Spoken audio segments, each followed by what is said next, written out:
Hello, my name's Tim Lavender. I'm a Volkswagen licensed technician for the Gilders Group, and today we're going to run you through an MOT. I'm Graham Ashmore. I've worked on Volkswagen since 1966-67. Been MOT testing cars since 1974, and I've worked for Gilders since 2005. First thing we have to do is register the vehicle online with the MOT inspectorate. This will bring up all the details of the car so we can carry on with the test.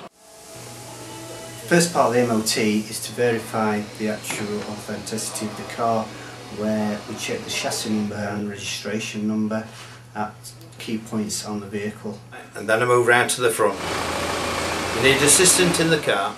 Check the headlights, lights at the front, under the bonnet for the bits and pieces, brake pipes, steering, etc.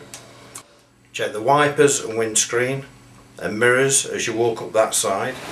Although this windscreen's got a chip, it's still within the prescribed limit.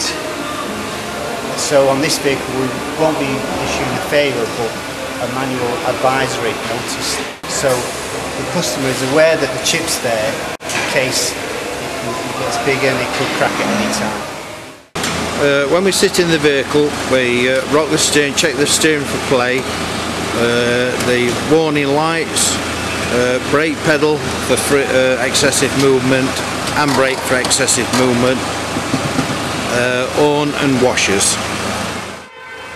Check the tyre sizes, ply rating, speed rating, for any cuts or blemishes.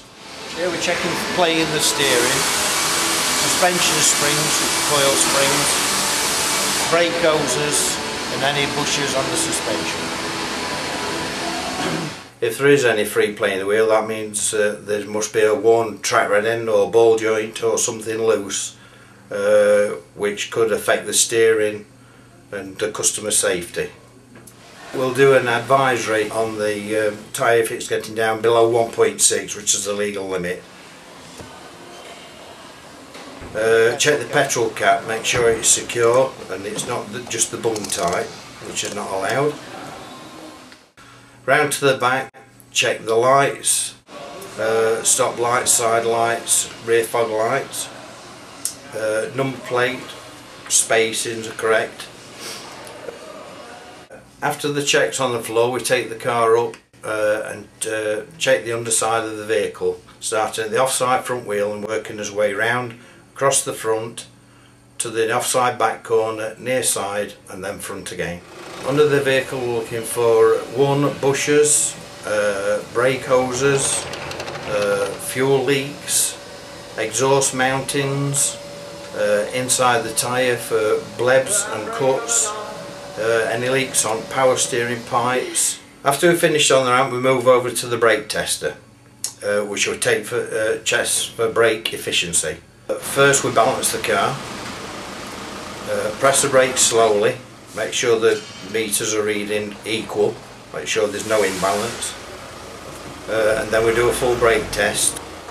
Problems we've come across with handbrakes is probably excessive travel and notchy handbrakes, or even loose handbrakes which is not secured down to the body, which is a possible failure.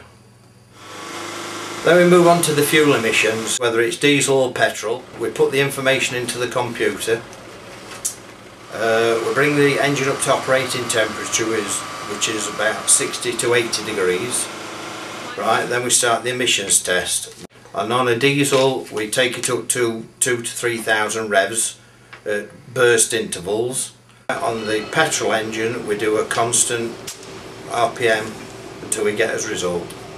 So the outcome of this MOT test is a pass for the customer, which you will be happy with, but an advice on the actual chip in the windscreen. At the moment we're offering a free MOT to all Gilders Group customers, so there's no actual payment to pay by the customer today.